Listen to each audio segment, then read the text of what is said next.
Get off my property. The HOA president was screaming, her finger jammed right against my chest. Behind her, two stone-faced board members and the third police officer I'd seen that day. They thought they had me cornered, they really did. I had just closed on this 2-acre patch of land, one old. Beautiful pond, all mine, but for decades. They'd been running it like it was their personal swimming hole and private fiefdom. The officer stepped forward then, his hand resting on his belt, and that's when I finally opened my laptop. What I showed him right there on the tailgate of my truck made Victoria Sterling, the HOA president, go instantly silent. They called the cops on me, but this time, I wasn't the one breaking the law. And that realization, that flip of the script, was one of the sweetest moments of my entire professional life. Have you ever dealt with people who truly believe they have the absolute right to control you? To tell you what you can and can't do with your own life or your own land? By the time this third officer showed up, and I mean third in 6 hours, I already knew the script. The weary tone, the practiced gesture. "Sir, you need to cease and desist what you're doing here," he said, nodding toward Opal Pond, the lake I'd just bought. "The Whisperwind Estates Association says you're making unauthorized improvements on their common land." I turned the screen toward him. "Officer, with all due respect, I'm Ethan Cole, and this is Code 33 CFR 329.4 from the Army Corps of Engineers. This pond connects to the federal waterway system through an underground culvert, installed in 1947, which means, officer, the HOA has exactly zero jurisdiction here. Federal trumps local, always." He squinted at the text on the screen, running the words through his bureaucratic brain. And that's when the two HOA board members standing behind him went absolutely pale. I hadn't mentioned the hydraulic survey map I'd spent all night tracing in the county archives. What would you do if you discovered the organization that was trying to control your life never had the legal right to do so in the first place? Let me back up about 6 hours, to the beginning of the end for Victoria Sterling. I'm Ethan Cole, and I had just closed on 2 acres of land in suburban Tennessee for $85,000, land that included Opal Pond, an old oddly shaped body of water. The price felt criminally low, almost too good to be true, but I wasn't just some casual buyer. I'd spent 11 years as a land surveyor and title examiner, specializing in boundary disputes that most people found impossibly messy. I knew how to trace ownership chains back through decades of dusty county records, and this property, my property, was clean and clear. No easements, no covenants, no strings attached to the land itself. The pond was old, needed a lot of restoration work, but it was exactly the piece I was searching for after my mother passed away and left me just enough to finally buy something quiet and untouched. That first morning, I arrived with my professional surveying equipment, ready to map the exact boundaries and assess the restoration needs. The water was still and dark, surrounded by thick cattails and wild grass, exactly what I'd pictured for my retreat. I was setting up my tripod and transit when 3 people marched up from the neighboring subdivision. A woman in her early 50s led the charge, walking with that kind of rigid, unchallenged confidence that comes from years of small, petty authority. 2 men flanked her, one of them carrying a heavy, thick binder like it held the secrets to the universe. "Excuse me?" the woman snapped, not bothering with a hello or an introduction. "I'm Victoria Sterling, president of the Whisperwind Estates Association. This pond is community property. You absolutely need to review our lake maintenance regulations before you attempt anything here." She gestured to the man with the binder. "Brock has copies of all 47 rules you will need to follow." Brock stepped forward, his expression instantly hostile, looking me over like I was a grease stain on their pristine sidewalk. The third board member, an older gentleman named Walter, the treasurer, hung back a bit, looking visibly uncomfortable already. I kept my voice professional level. "I appreciate you stopping by, but I've reviewed the deed thoroughly. This pond is part of my private property. It is not listed in any WEA covenant, nor is it designated as a common area." Victoria's smile didn't reach her eyes, not even close. "We've managed this pond for 20 years, Mr. Cole. Everyone in the neighborhood knows it belongs to the community. Your deed must be mistaken." I pulled out my phone and showed her the recorded deed with the county clerk's stamp staring her right in the face. This is straight from the county clerk's office, dated this month. The pond is completely within my boundary lines. There is no easement granting access to anyone else. Brock's tone sharpened instantly, dripping with skepticism. Are you sure you understand what you're reading? What exactly do you do for a living? The question hung in the air with that familiar edge, the one I recognized from years of dealing with people who automatically assumed I was incompetent. The second they saw me, I kept my response simple and professional. I'm a land surveyor and title examiner. I've been handling boundary disputes and ownership research for 11 years. Victoria cut in before Brock could even formulate his next insult. This is community property. If you continue claiming otherwise, we will have no choice but to contact the authorities regarding criminal trespass. I took out my phone and started documenting. First, the private property sign I'd installed that morning, with GPS coordinates burned into the metadata. Second, my recorded deed. Third, the three of them standing on my private land, making overt threats. I'm documenting this conversation, I said calmly. You are welcome to review your own HOA bylaws. You will find no mention of this pond because it has never been part of your association. Walter shifted uncomfortably, clearly panicking internally. Victoria, maybe we should check the original covenants before... She silenced him with a quick, venomous look. We'll be in touch, she said, turning on her heel. Brock lingered a moment longer, his eyes narrowed, before reluctantly following her back toward the subdivision. I watched them go, checked my watch, 10:17 in the morning. My phone rang at 11:30, the local police department responding to a report of trespassing. Same documents, same explanation, same conclusion. Sir, you're the legal owner. Noting that in my report. Try to work this out with your neighbors. The second call came at 1:45 p.m. Different officer, same complaint, same documentation. The third arrived at 4:30 p.m. 3 separate 911 calls in 6 hours, all from the same complainant, all claiming I was trespassing on HOA property. This wasn't confusion or a misunderstanding. This was coordinated intimidation, pure and simple. That evening, I sat on the tailgate of my truck and watched the light fade. The air cooled and the pond went still in that quiet, meditative way it does right before full dark. Somewhere in that stillness was the reason I'd bought this place. My mother used to say that land was the only thing no one could take from you, provided you knew how to hold on to it. I'd spent 11 years tracking down the truth about property people thought they owned, but legally didn't. The work taught me that the law protects people who do their homework and absolutely crushes those who assume good faith is enough. One case stuck with me, the one that gave me the spark I needed. 2 landowners in rural Alabama fighting over a creek. I found a culvert system installed by the Civilian Conservation Corps in the 1930s that connected that little creek to a navigable river. The moment I saw that stamp on the blueprint, the fight was over. Federal jurisdiction. The Corps of Engineers controlled the water, not the landowners. Case dismissed, silence restored. Water doesn't care about property lines, and neither does the federal government. If a lake or pond connects to a navigable waterway, even through a ditch or a hidden pipe, it falls under the Clean Water Act and the jurisdiction of the Army Corps. Most people don't know that. Most HOAs definitely don't. When I first toured Opal Pond 3 months ago, the shape looked off like 2 ponds had merged. The eastern edge narrowed into a shallow channel that just disappeared into willows and sediment. It reminded me exactly of those old engineered drainage features I'd seen on farm surveys. The Meadowbrook Covenants, recorded in 1995, didn't mention the lake at all. That silence, I realized, was the key. I pulled up the historical records again. Opal Pond started as a mill pond in the 1880s. Then, in 1947, the Army Corps issued a dredging permit and installed a culvert connecting the pond to Willow Creek. Willow Creek feeds into the Appalachie River, a navigable waterway under federal protection. That culvert was still there, hidden under silt and decades of neglect, which meant this wasn't just a pond on private land. It was legally designated as part of the waters of the United States. Victoria Sterling didn't understand the consequences of that designation, but I did.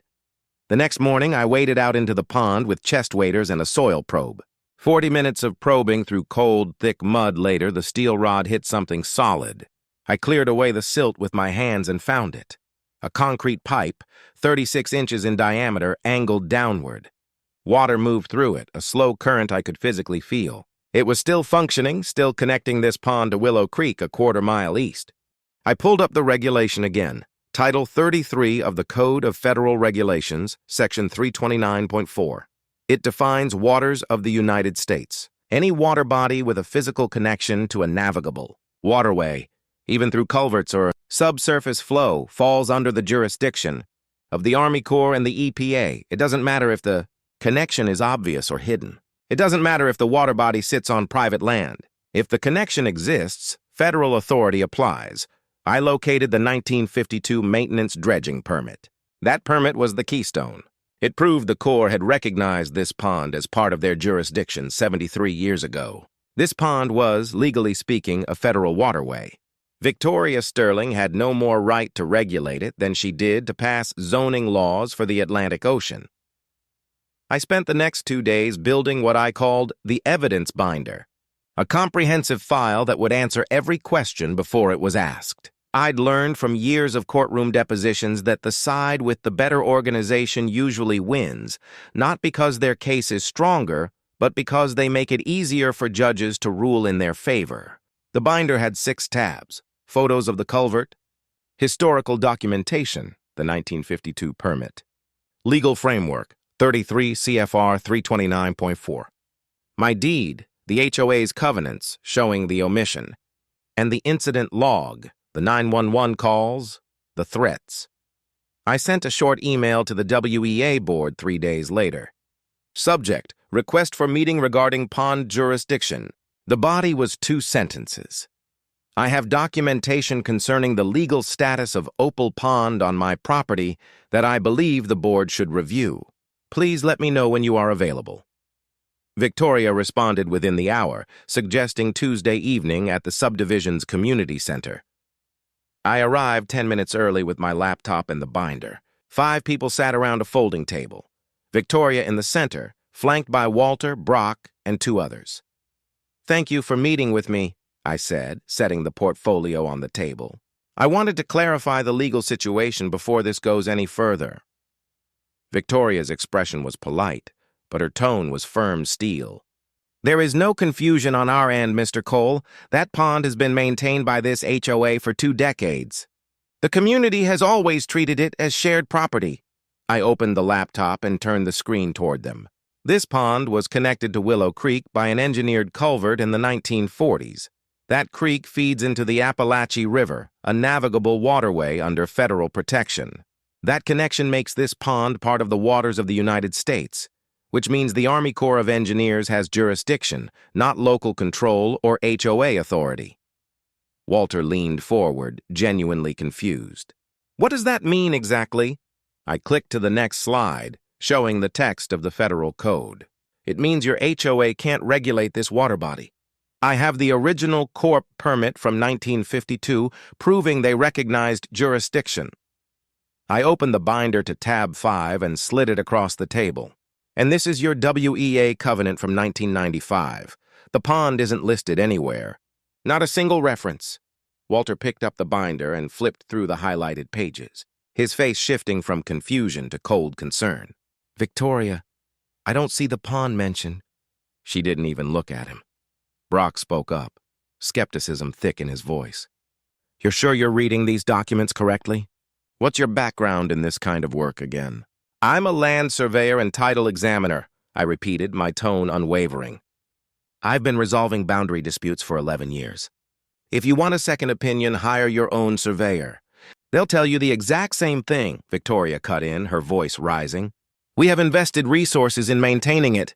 We have collected fees to cover those costs. If you continue making these claims, we will pursue legal action for interference with HOA operations." I closed the laptop. "I'm not making claims.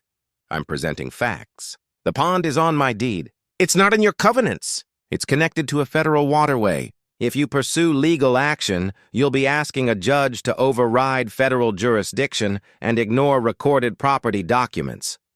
Walter's voice was barely a whisper. "Do we have liability insurance for the pond?"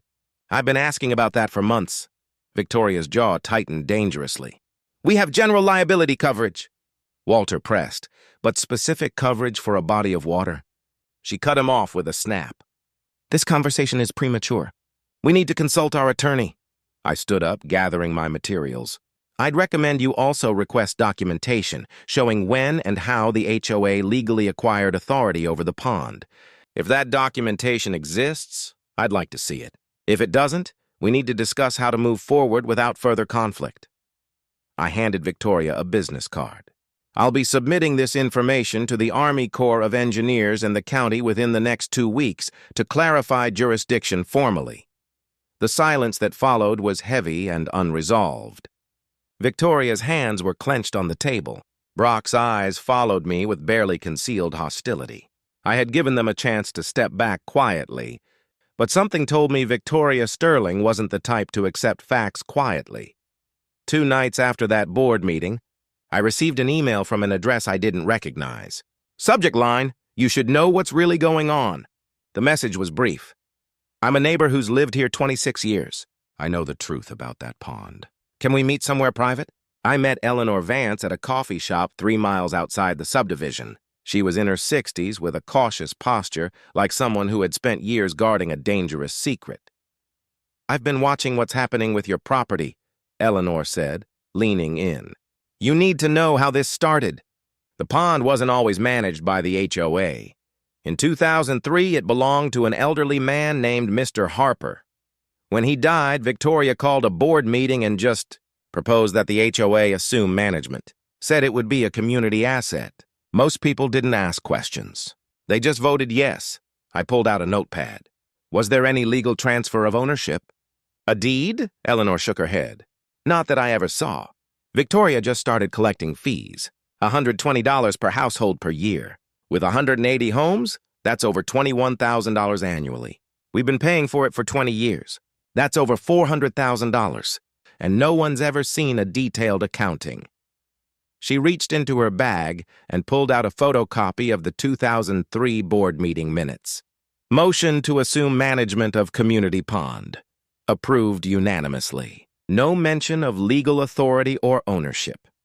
These are 12 households who have been fined, threatened, or intimidated for asking questions," Eleanor added, sliding over a handwritten list of names. "I can't promise they'll all talk to you, but they might if they know someone's finally standing up to Victoria." What had started as a property dispute was becoming something much larger. Victoria hadn't just overstepped her authority. She'd built a system that relied on intimidation and opacity, and it had been running unchallenged for 2 decades. That, I knew, was about to change. The HOA bylaws included a provision I'd flagged. Any 10% of members could petition for a special meeting. I drafted a 1-page request citing concerns about lake jurisdiction and financial transparency. Within 4 days, Eleanor and 21 other homeowners had signed. Victoria had no choice but to schedule the meeting. I spent 3 weeks preparing my presentation. 15 minutes of cold, hard facts, no rhetoric, no personal attacks. The federal jurisdiction, the absence of the pond in the covenants, and the 2-decade collection of fees without transparent accounting. The night of the meeting, nearly 100 people filled the community center. The air was warm and thick with building tension. I stood up. "My name is Ethan Cole. I recently purchased the property that includes Opal Pond. Some of you have been told it is community property. I'm here tonight to share information that I believe everyone in this neighborhood deserves to know." I clicked to the first slide, the 1947 map. This pond was connected to Willow Creek in the 1940s through an underground culvert. That connection places this pond under the jurisdiction of the Army Corps of Engineers, not local or HOA authority. It's not a matter of opinion. It's a matter of federal law. Murmurs rippled through the room. I let them settle. "The second issue is ownership. I've reviewed the covenants. The pond is not mentioned anywhere. Despite this, the HOA has been collecting a lake maintenance fee for 20 years. At $120 per household, that totals used those funds for exactly what we said we would. Landscaping, The room went water quality absolutely testing, silent. insurance. I paused, Can you provide letting the number land documentation? like a physical I weight. asked, keeping my I'd like voice to ask the neutral. board a simple question. Contracts, invoices, Where did a that copy money of the go? insurance policy covering the pond? She hesitated. Those records are maintained by the board. I'd have to pull them together. Walter spoke up from the board table, his voice shaking slightly. Victoria, I've been asking to see the pond insurance policy for months. I've never actually seen a separate policy for the lake. The room's attention instantly shifted to him. Our general liability covers the community center, but I don't know if it covers a body of water. An older man stood up from the third row. I've lived here since 1998. That pond belonged to Mr. Harper. The HOA had nothing to do with it. After he died, Victoria told us the association should take over. I don't remember anyone voting on whether we actually had the legal right to do that. The murmurs grew into a loud buzz. Victoria stood, her voice sharp and ringing. This is a coordinated attack on the board's authority. We've managed this community responsibly for years. This isn't about grievances, I cut in. It's about jurisdiction and documentation. If the board has records showing legal authority over the pond, I'd welcome seeing them. If those records don't exist, then we need to acknowledge that and figure out how to move forward honestly. Walter, emboldened, cleared his throat. I think we should request an independent audit of the Lake Maintenance Fund. I second that, a woman called out from the back. Victoria's face flushed a deep, alarming red. An audit is expensive and unnecessary. Walter's voice was firmer now. If we have nothing to hide, it shouldn't be a problem. I saw my opening. I'd like to propose a vote. All those in favor of requesting an independent financial audit of the Lake Maintenance Fund, please raise your hands. Hands shot up across the room. I counted over 70 people. All opposed? Fewer than 20 hands rose. The community has spoken, I said. An audit should move forward. Victoria grabbed her papers, her movements stiff with barely controlled fury. This meeting is adjourned. She stormed out, Brock following closely behind. Walter stayed seated, looking exhausted, but also profoundly relieved. Eleanor caught my eye from across the room and gave me a quiet, resolute nod. The community had shifted. Victoria's authority had cracked wide open. 2 mornings later, I drove out to my property to check my boundary markers. The gate to my access road was open. The chain I'd secured was lying in the gravel, cut cleanly through the middle, the metal still bright where the bolt cutters had sheared through. The private property sign near the waterline had been spray-painted with a crude red slash and the word thief scrawled beneath it. Then I noticed the long, deliberate scratch running down the side of my truck, deep enough to hit the primer. This wasn't just a dispute anymore. This was criminal escalation. I installed 4 wireless security cameras with cloud backup that afternoon. At 11:43 that night, the gate camera triggered an alert. I watched a white pickup truck roll slowly past the entrance. The license plate was partially obscured by mud, but the make and model were undeniable. Brock's truck. I saved the footage and compiled all the evidence, the vandalism, the police report number, and the video of Brock. Then I drafted the emails that would drop the hammer. To the Army Corps of Engineers Atlanta District and the EPA Region 4 Office. Subject, request for jurisdictional determination and notification of dispute. I attached the 1952 Corps permit, the federal code, and the HOA's threatening emails. I explained that a local association was asserting regulatory authority over a federally regulated water body and that the dispute had escalated to property damage. 10 days later, my phone rang. Mr. Cole, this is Delia Brennan from the Army Corps of Engineers. We've reviewed your documentation. You are correct. The pond on your property falls under waters of the United States due to its connection to Willow Creek. We'll be sending a cease and desist letter to the Homeowners Association within 48 hours. She added, we're also opening a compliance review to determine if any unpermitted activities have occurred. If the HOA has been discharging materials, fertilizers, herbicides, that's a potential Clean Water Act violation. 2 days after that, the county attorney's office called. 15 homeowners, spurred by Eleanor and Walter, had officially requested an audit. 3 weeks later, I sat across from the county's HOA liaison. The findings were staggering. Over the past 5 years, the HOA had collected $108,000 in lake fees. Of that, only $12,000 could be documented for basic mowing. The remaining $96,000 was dispersed through checks labeled operational expenses.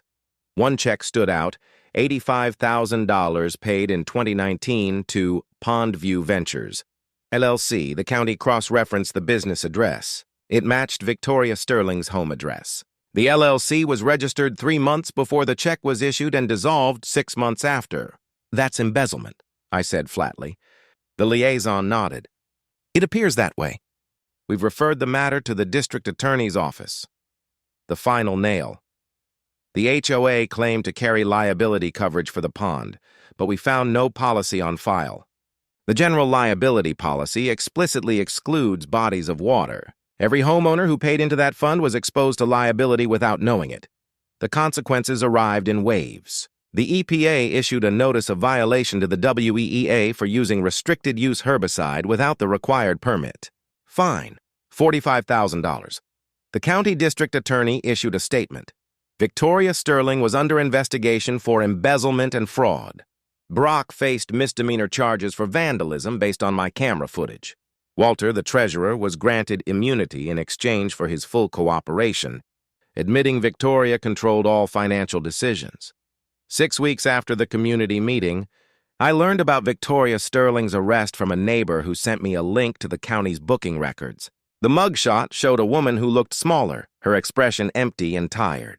I felt no satisfaction, only a weary recognition that accountability had finally caught up to a system built on lies and intimidation. The county issued a court order placing the HOA under receivership. The old board was suspended. A forensic accountant traced the $430,000 in fees, determining that the average household would receive a refund of around $2,400. It wasn't full restitution, but it was justice delivered. The community held a special election. Eleanor Vance ran for president and won by a significant margin. Her platform was simple: transparency, accountability, and a return to the basics of what an HOA should do.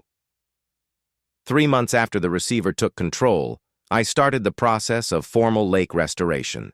I obtained a nationwide Permit 27 from the Army Corps, and over the next year I dredged the accumulated sediment, repaired the culvert with a larger structure to improve water flow, and planted native vegetation along the shoreline. I also created the Opal Pond Stewardship Fund, a simple website where neighbors could donate voluntarily. No mandatory fees, no assessments. People gave because they wanted the lake to thrive, not because someone was threatening them with fines. A year after the restoration finished, I stood on the small dock I'd built. The shoreline vegetation was dense and green. A great blue heron stood motionless in the reeds. The water was clear enough to see bluegill moving in schools. The house I'd built sat 50 yards back, facing east to catch the morning light. It was exactly the piece I'd imagined when I bought the land. Victoria's case concluded with a plea agreement: 3 years in prison, 5 years probation, and full restitution of the embezzled funds. Brock finished his community service and stayed away. The HOA was running cleanly, led by Eleanor, focused on trust instead of demands. I sat there, my feet dangling over the water, and thought about everything.